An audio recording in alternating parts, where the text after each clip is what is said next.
Hello, everybody. It's been a long road to get here, but I'd like to thank you all for listening to this video today. What we're going to try to do with this Twitch stream is to create an educational environment such that it is for people who are breaking into security. And ironically enough, my last name is Brake. I am Brian Brake. This is the Breaking Down Security Twitch stream, or will be in the near future. What we try to do is to foster a community. We've been doing our podcast for about 8 years now. We've had our Slack channel for about 5, and what we're trying to do is create an environment where people who are interested in doing things like upskilling to new professions, people who are just interested in learning new things, talking about security issues, in this case, information security, but it could be, network security, it could be data security, it could be, we could have a whole section on how Twitch streamers should be securing their own environments so they aren't, having their Twitch streams and their revenue streams harmed by doing so. We could do a podcast on any number of things, personal security. If you don't know our podcast, you can see on the crawl at the bottom there, a link to our website, as well as links to our Twitter handles. We have two other people who are normally on this show.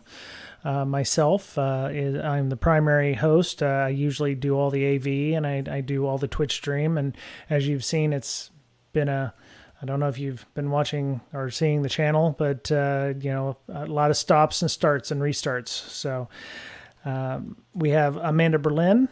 She is a threat intelligence and incident response person. She is very talented. People in the information security community know her as InfoSister, INFOSYSTIR. Mr. Betcher, I met him at a company. I interviewed for that company about almost 10 years ago.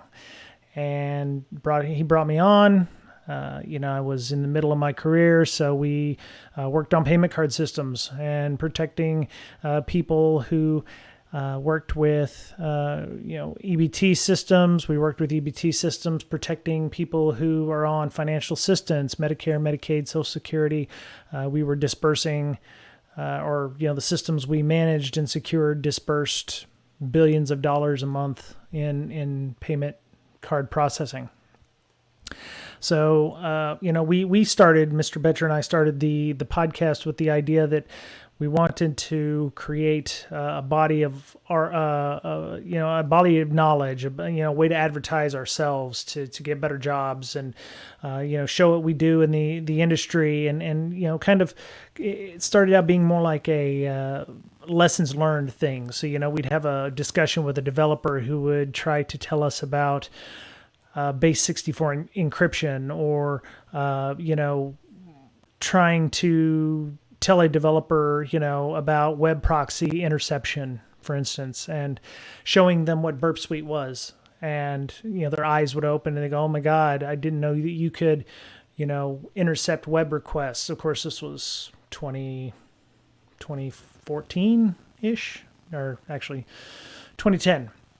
2010, 2011, 2012, that time frame. So a lot of folks still were not, I would say, overly savvy about this stuff. So, it got us into the thought of, well, if those people don't know this, maybe there's other folks that aren't aware or understand, these various things. So, as far back as you can go, I think our first podcast ever was on hashing and hashing functions and, which hashes you should use. In this case, currently, as of, 27 February 2022, SHA-1 is still okay, but there are newer, better hashing functions out there. MD5 should be dead if you're ever using it in your environment, or people ever say, hey, you should implement an MD5 hashing, you should probably tell them to not do so. Ideally, the next level of that would be to salt your hashes, but that's maybe something we'll talk about in a future stream. So we also do quite a few interviews with people in the industry. Those of you who are familiar with information security know there are what are considered superstars in the industry, folks like Dave Kennedy, Trusted Sec.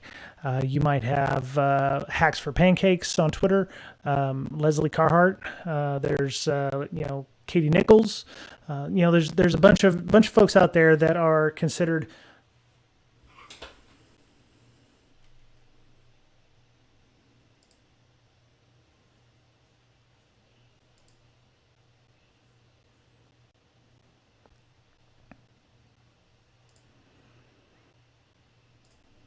And of course, I'm still learning this Twitch thing, so it's going to be a learning experience for everybody.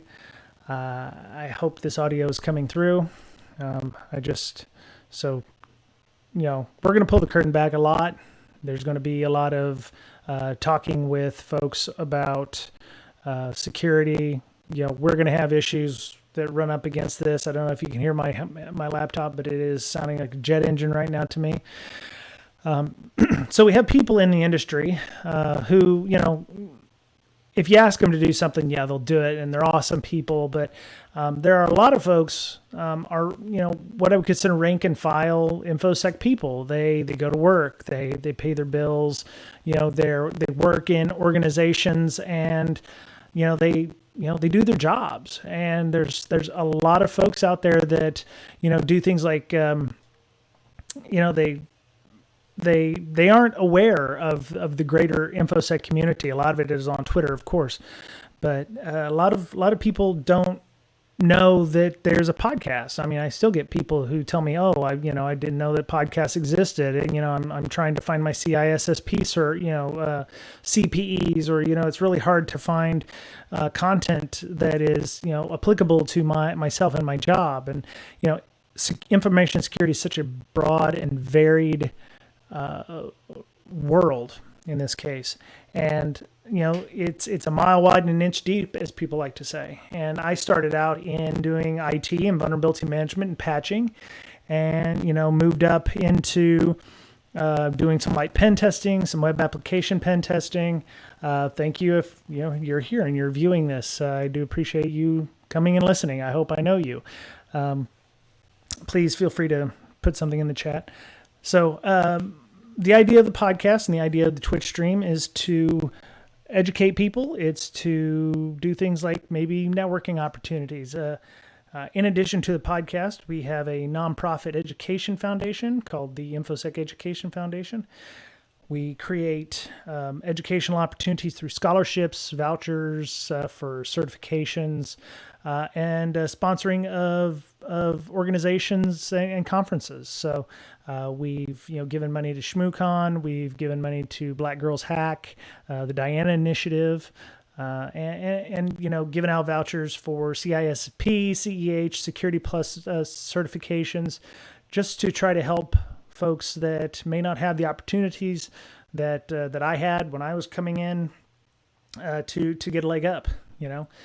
Just because it was what I consider difficult doesn't necessarily mean we have to continue letting it be difficult for people to gain a foothold into this environment. We're definitely not gatekeepers. We're, as I want to say in our Slack channel, we're all noobs here. We're all learning something. I learn something new every week. Right now, most of my job as a technical project manager is protocols, Bluetooth, wireless protocols, IoT security and privacy. Before that, it was auditing hospitals and healthcare systems. I've also done some endpoint security protections for a company. I was corporate security for an endpoint security company. And I've also worked in consultancy.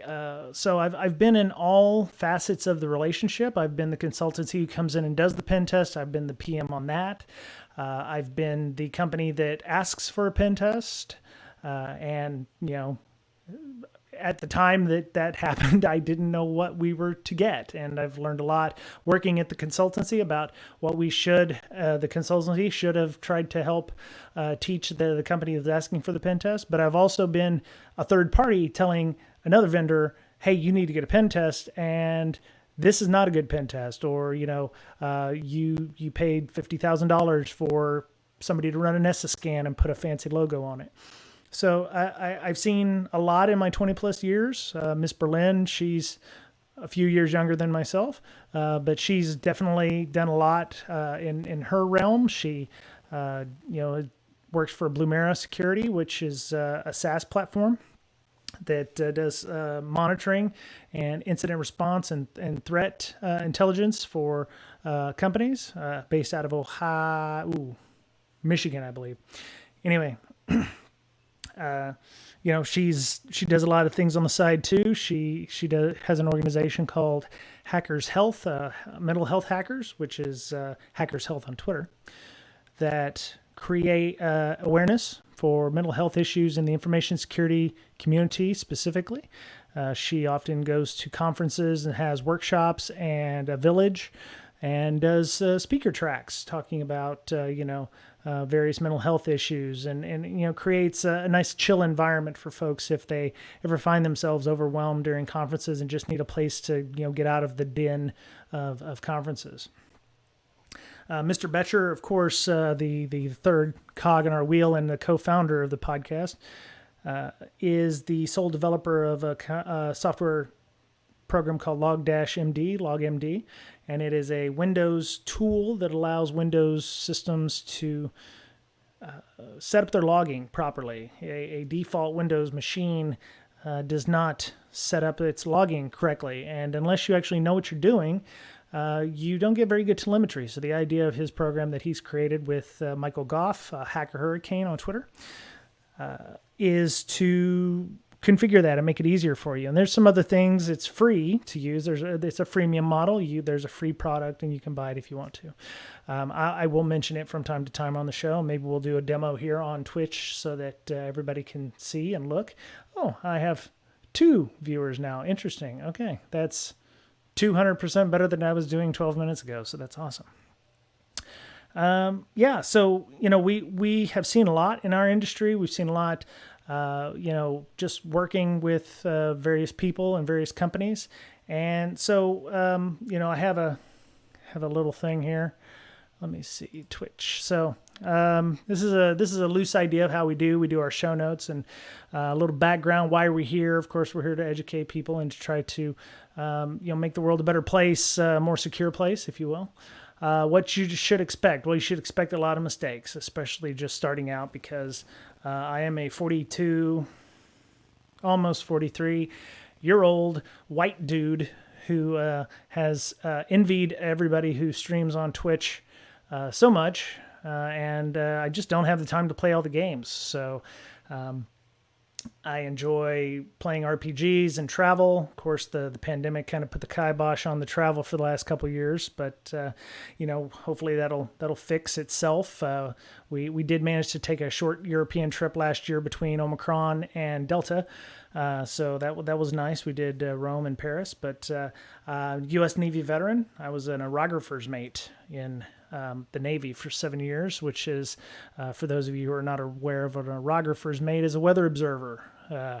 I go out, I look up at the sky, I say, ooh, there's clouds, and then I have to encode it and send it off to be added to things like numerical weather models that tell you if it's going to rain tomorrow or not. So that was the, oh, hey, oh, thank God. Okay, Scott. I hope you can hear me, because otherwise I've been wasting my time for about the last 15 minutes talking about nothing. So the person who said hello on the chat is one of our moderators in our Slack channel. As I mentioned, we have a Slack community. It has been going on for about 5 years now. Scott, I have met. Oh, good. I've met in Meatspace at DerbyCon. I think was the first time I'd ever met him. But yeah, he's one of our moderators, and he does a great job. He does a great job. And so we have a code of conduct in the Slack channel, and we do what we can to create a positive environment for everybody who's there. So if you are interested in doing so. Once the crawl gets back to our Twitter handles, just send a DM to BrakeSec and we'll add you. We don't gatekeep. We just want to make sure it's not bots trying to get in and spam people. So, but we do have a code of conduct. We do have moderators and, a lot of good discussion and a lot of good times. We even have we're going to be trying to do things on this Twitch by doing things like book clubs, CTF events. Ideally, what we're trying to do is just to get more people to listen, to get more people to tune in, and to help out where they can. So let me see what to expect. Okay, what's in it for you? Well, as I touched on earlier, it was education mostly. CTFs, for those of you who are not in information security, are they're like, I don't want to call them war games because there's actually different kinds of things like that. So CTF is a capture the flag. That's what they call it. So for those of you who play video games, you'll know what a capture the flag is. You go in and if you're, God, I don't want to say Half-Life, but that was the last thing I ever played with a capture the flag kind of thing on it. You go in, there's an objective, you reach it, you take the flag. In security and Infosec, CTFs happen at a lot of conferences, but they're actually starting to be done regularly with different kinds of flags. So I have a mentee, his name is AJ, and we will be doing things like TryHackMe, which I have a window up here, but I'm afraid that if let me turn off the browser window because I've already mucked this up enough. I'm going to turn this browser window off. That way I'm not trying to share. Okay, cool. I'm going to there we go. Okay. So TryHackMe is one of those places. He is, I don't know if I mentioned it earlier, but he is a firefighter / EMT in Chicago. And he is looking to, graduate with a master's degree and to get a job in information security or security of some kind. And for some reason, he's decided that I am the person that he wants to mentor. I don't know if it's because I do things outside of my regular work, like this podcast or this Twitch stream, but he wants to build his brand. He wants to, get a job in information security. So we're starting at the basics at the beginning because that's a very good place to start. And so we're starting him on the TryHackMe site, which is tryhackme.com.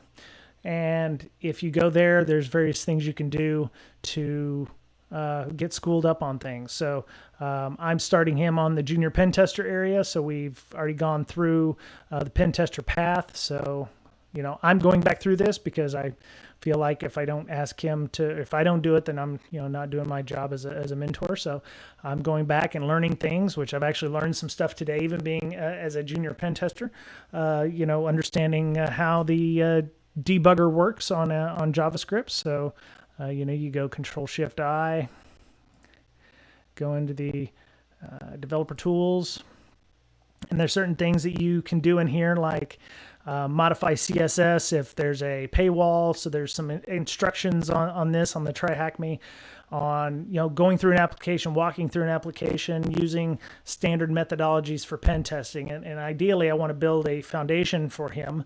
And I've actually got a session with him on 8th of March that we're going to be going through some of the stuff that he's already talked about on here. So, what the difference between the various pen tests are, black box, white box, or permissible, non-permissible, or kind of the, the mixed areas, the difference between red team, blue team, purple teams. So we're going to go through a bunch of that. I'm going to ask him some questions. We're going to grill him on issues that were happening.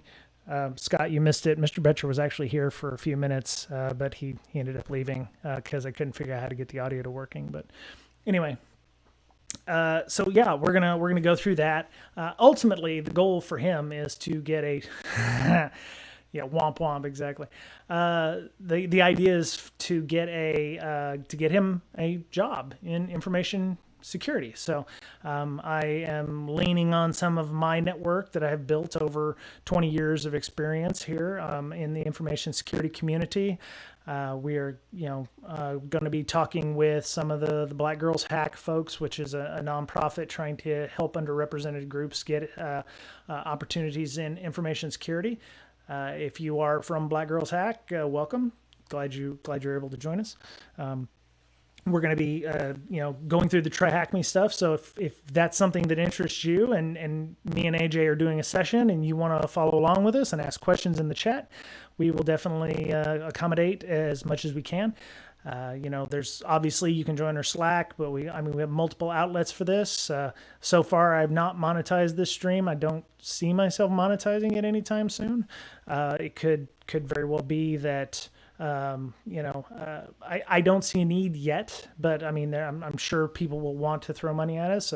We do have a tip jar, which is our Patreon, which we've had up for about 5 years. If you do find value in the content we're creating, whether or not it be this Twitch stream or our weekly podcast or our Slack or whatever, we would love, $1, $2, $3, doesn't matter. We do appreciate the support there. So,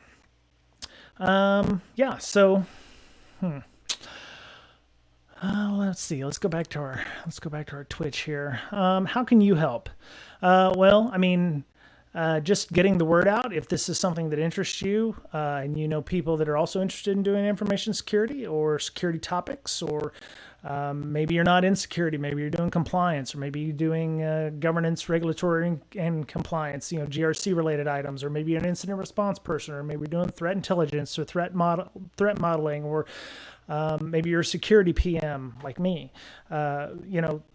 There's not anybody in the world who could not benefit from having a little education in security. Every week we find news stories about breaches, compromised passwords and accounts. Even Twitch itself was breached 6-7 months ago. So, anybody can be breached. We talk about phishing a lot. People click on things in emails that they shouldn't. So ideally what we're trying to do is just educate people. So anybody can be educated about security, and these are definitely things that anybody can do. So I had a nice link. Let me see. We're gonna head over here. I was gonna head over to the Twitter sphere, but there was one of my friends, McDouglas, Better Safety Net on Twitter. You can find him. Let me see. I scrolled down here. Okay, so yes, I have actually been prepping for this. The 27th of February 2022, one of the first weekends in a very long time that we've dealt with some geopolitical instability. The country of Russia has decided it wants Ukraine back and is attempting to overthrow the government and take it back under control. For those of you not in information security, Russia does a lot of hacking, and they're pretty indiscriminate about their hacking. And there have been reports about things like ransomware and malware being used on companies other than what are in Ukraine. And so there was a tweet thread from Mick Douglas, who's a friend of ours. He's been on the show more than once talking about things, all things defense. And he is a pretty awesome person. If you've ever had a chance to talk to him at a conference, you should definitely take the time, because he really cares about security. He believes it. He believes in defense. Blue team is very much harder than than what red team is, in my opinion, because I do come from a blue team background.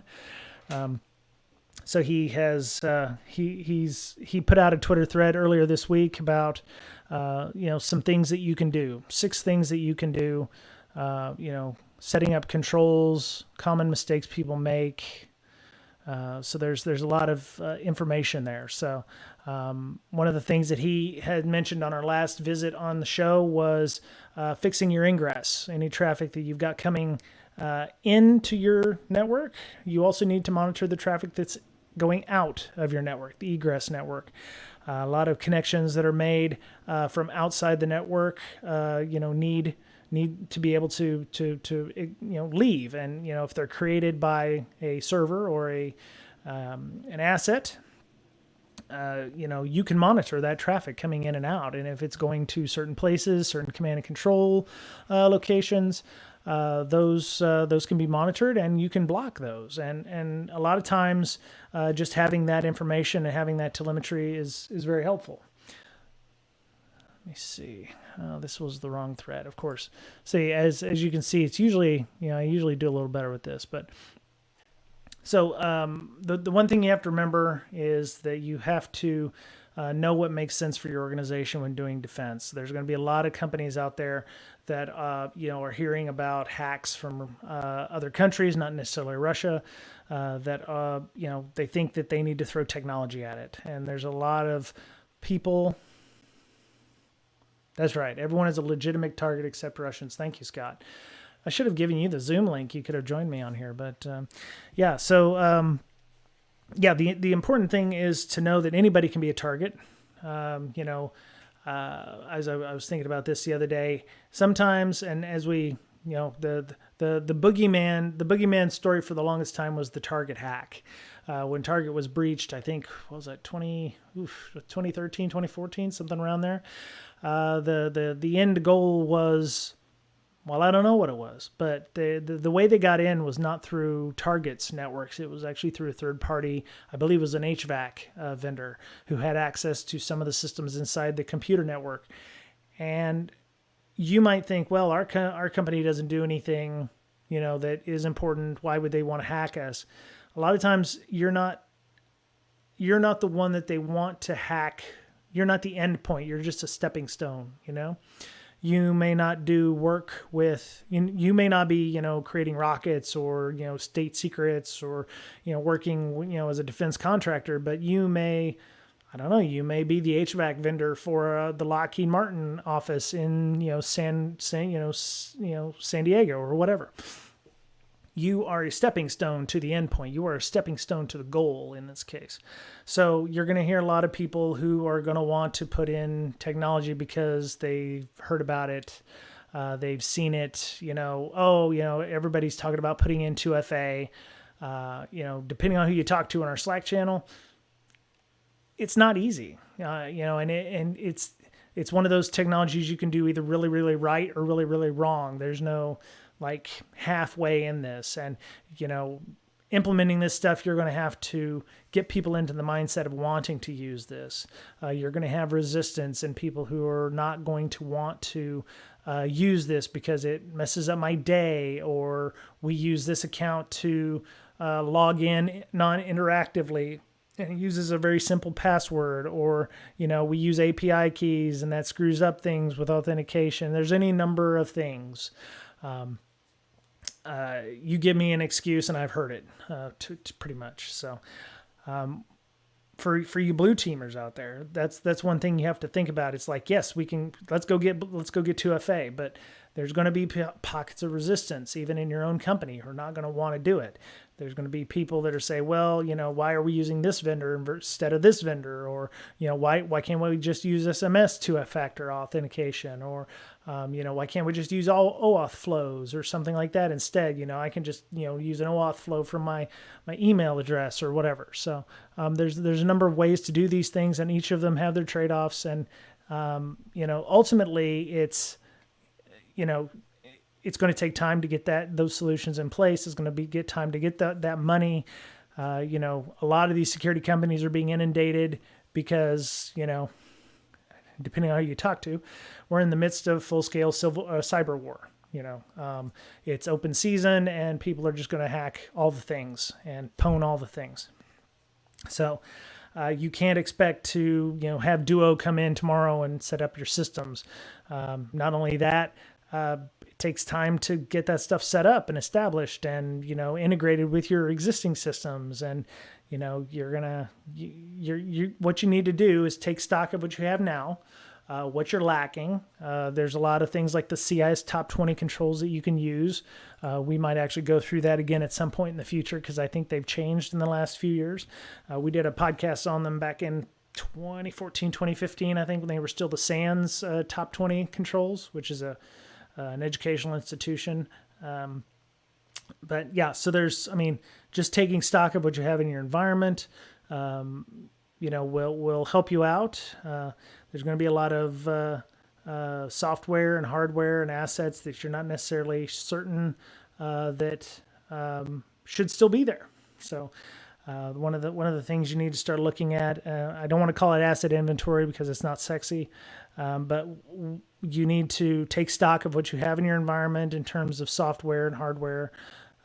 Find some way that makes sense for your organization to keep track of it, whether it be an asset tracker or CMDB, or there's tools out there now that will just scan your network, like Rumble. I think HD Moore's Rumble. It will tell you what's on your network using some proprietary stuff. I actually heard that one. I actually listened to podcast 2, Risky Business. HD Moore is one of those rock star people I was telling you about earlier. Super smart person, and created this Rumble to help with reconnaissance on the network. So those are definitely some things you could look at. I believe that's a freemium model as well. And so I think one of the bigger things you could probably do is figure out what you have exposed to the internet. Reduce your attack surface. Bad guys and people who want to be bad guys are doing things like searching Shodan for assets like RDP, or if you've got a web server available to. Sorry,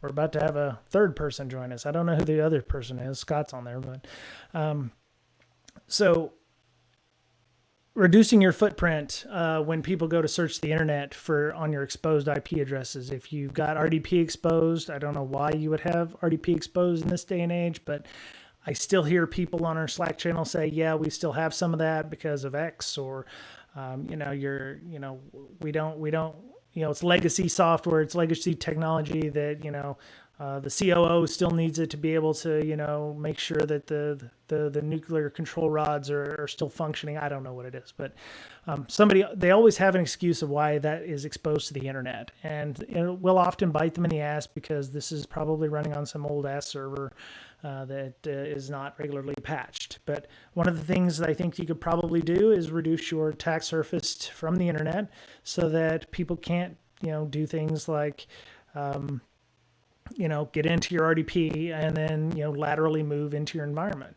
Another one is, making sure that you're just patching. As much as we harp on patching, I really think it's one of the few controls that we actually have control of, at least from an IT or a blue team perspective. So having that ability to, hello, Wimry. Thank you for joining. I appreciate you joining. Holy crap, we've got 5 viewers now. I hope people are enjoying the discussion. If any of you have any questions or want to mention anything, please feel free to add it to our inaugural cast here. Inaugural cast. But yeah, so patching. One of the big things that you'll see is. When you reduce your footprint, then it's harder for people. I won't say it's full protection, but it's layers, right? For folks that are, trying to attack your network, if they see RDP or they see, SSH exposed to the internet, the first thing you're going to be like, well, that's interesting. Let me poke a little further. If all they see is 80 and if all they see is 443, they're less likely to, continue moving along, inside of your network or playing with your network, and you can, rest it a little easier. Now, obviously there may be legitimate reasons for you to have those controls in place. There are controls, and that's, I'm adding to my list of potential Twitch shows in the future about reducing your footprint. So that could be a show or a stream that we'll talk about that later. If you're heavy into development, you've got developers that are just downloading packages all day from Node.js or, Angular repos or what have you. And that's going to cause you some consternation because we've seen attacks in the last few years on, poisoned packages or dependencies that people are giving away, or less than legitimate packages.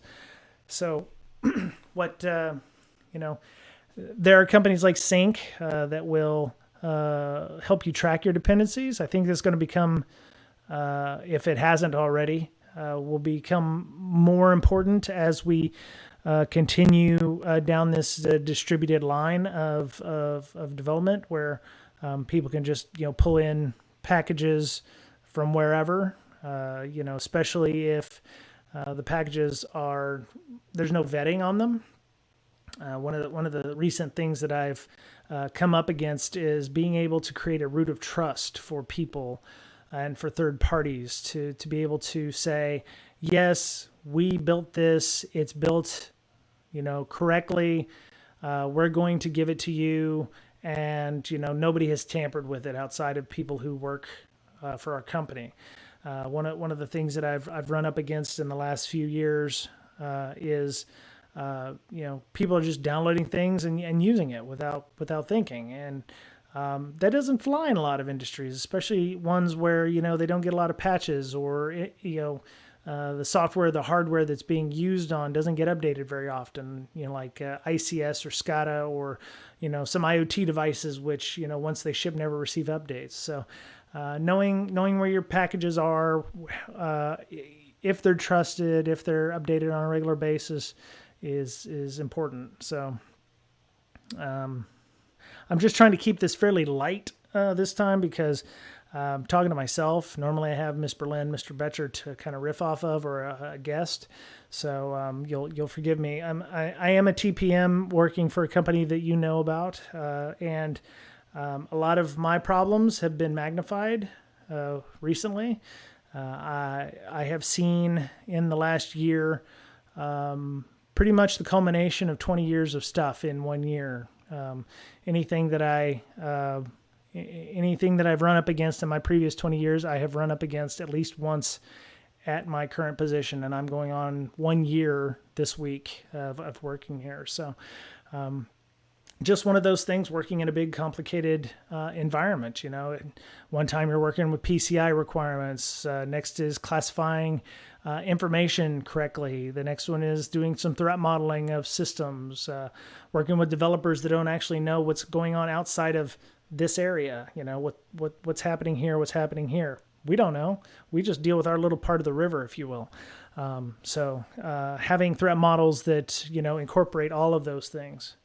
Good. So yeah, and there's some stress there,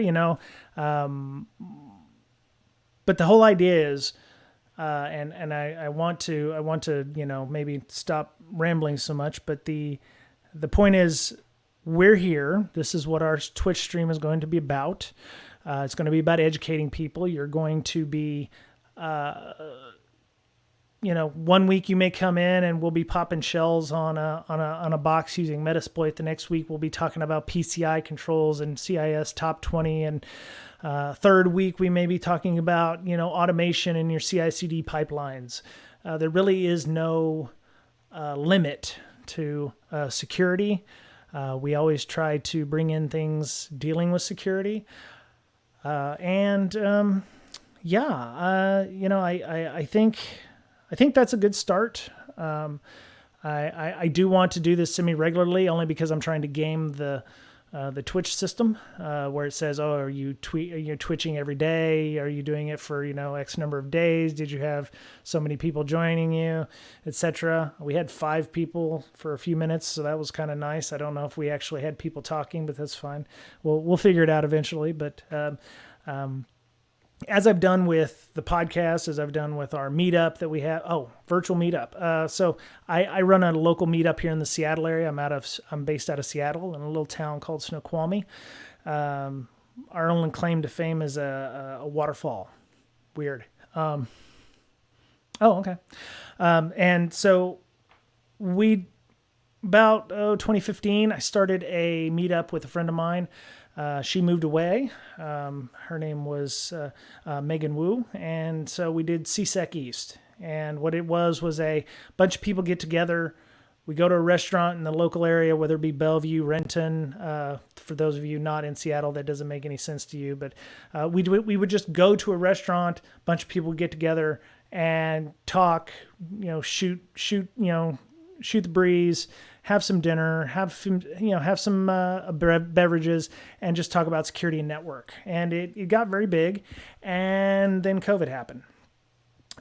So we started doing them remotely, started doing them virtually, which actually was great because it's opened up the world to everybody.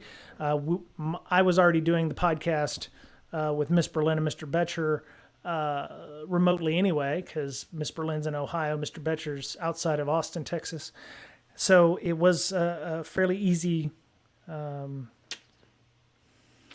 segue for us to do the SEASEC East stuff. So I will have a link to that. If you go to meetup.com and search for SEASEC East, SEASECEAST, that's also our Twitter handle.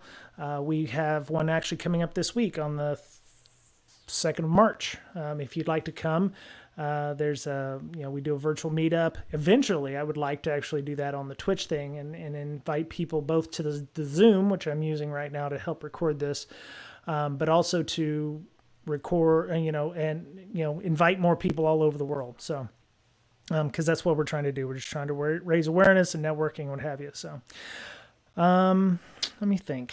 One last thing. What can you do to help? You could volunteer. You could be a guest speaker. You could, sign up for our Slack and submit your resume. If you're looking for a job, we have a job board in there.